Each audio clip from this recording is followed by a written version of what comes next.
Tidak pernah Nabi SAW dicaci, dimaki, dihina, dirinya disakiti.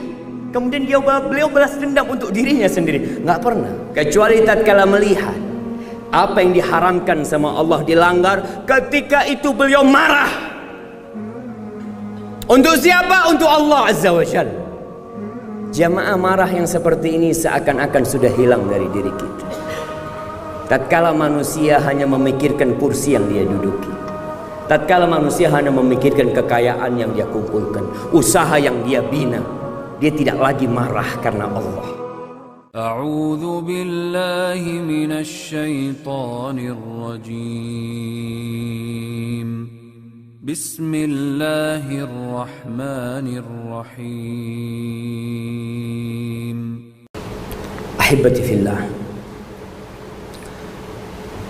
kalau amarah itu bukan sifat orang yang bertakwa, emosi itu bukan karakter orang yang bertakwa, tapi ternyata ada amarah yang kita diperintahkan untuk marah.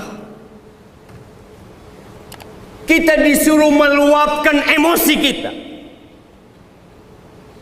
Kapan? Tatkala hukum-hukum Allah dilanggar, tatkala perintah-perintah Allah diabaikan.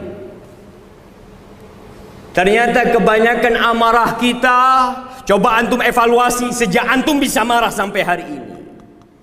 Berapa kali antum marah karena hukum Allah dilanggar, karena perintah Allah diabaikan? Berapa kali jiwa antum berontak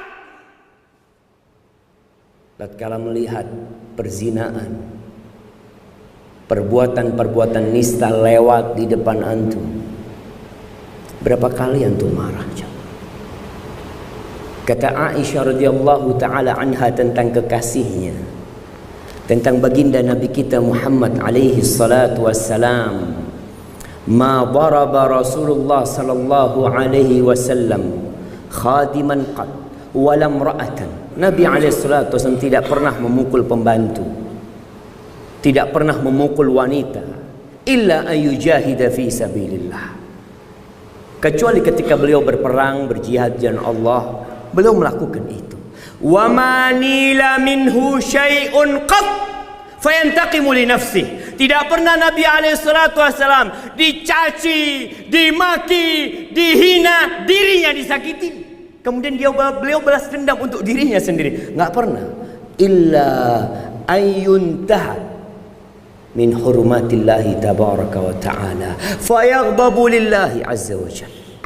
Kecuali tatkala melihat apa yang diharamkan sama Allah dilanggar, ketika itu beliau marah. Untuk siapa? Untuk Allah Azza wa Jalla. Jamaah, marah yang seperti ini seakan-akan sudah hilang dari diri kita.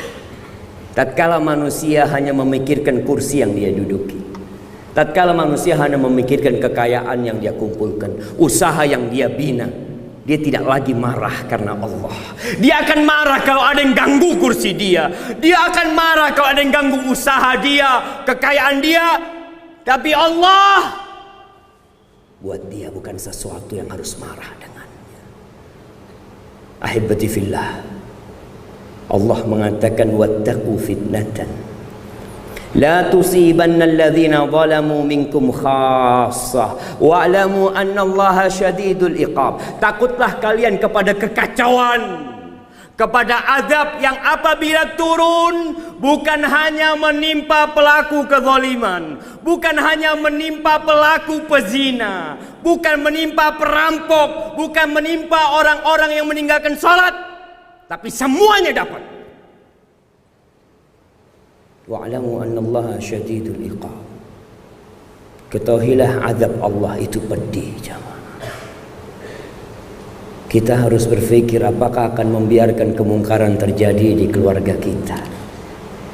Kita melihat orang tua anak perempuannya dibawa oleh tetangganya, dibawa oleh temannya. Anak-anak kita berpakaian yang mengundang birahi manusia dibiarkan. Sebagian makan riba dibiarkan, kerjanya riba dibiarkan. Semuanya kita melihat kemungkaran-kemungkaran itu, lalu kita diam. Di rumah antum, antum tidak ingkari. Di tetangga antum kita biarkan. Yang penting saya jadi orang baik. Antum harus jadi orang baik dan memperbaiki orang lain. Antum harus marah karena Allah Azza wa Jalla dengan cara yang sesuai dengan syariatnya. Kalau tidak, mungkin kota ini, mungkin negeri yang kita tempati, suatu saat akan dihapus dari peta dunia. Tatkala azab Allah turun. Antum pernah mendengar ada negeri Sabah di sana, yang Allah mengatakan kepada negeri itu, baldatun thayyibatun wa rabbun ghafur, negeri yang berbahagia, negeri yang makmur dan diampuni oleh Rabb-Nya yang Maha Pengampun. Tapi kemudian negeri itu hanya jadi dongeng dan cerita. Dulu pernah ada cerita negeri yang makmur, tapi karena penduduknya membiarkan kemungkaran terjadi, di keluarganya dibiarkan, di anaknya dibiarkan. Ahibati fillah, bertanyalah kepada diri kita, apakah pantas kita disebut orang yang bertakwa kepada Allah Azza wa Jalla?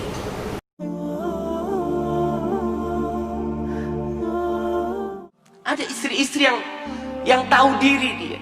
Dia tidak ingin membebani orang tuanya yang sudah melahirkan dia.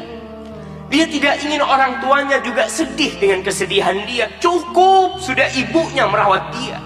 Cukup sudah orang tuanya lelah mencarikan suami buat dia. Cukup sudah. Maka tuh yang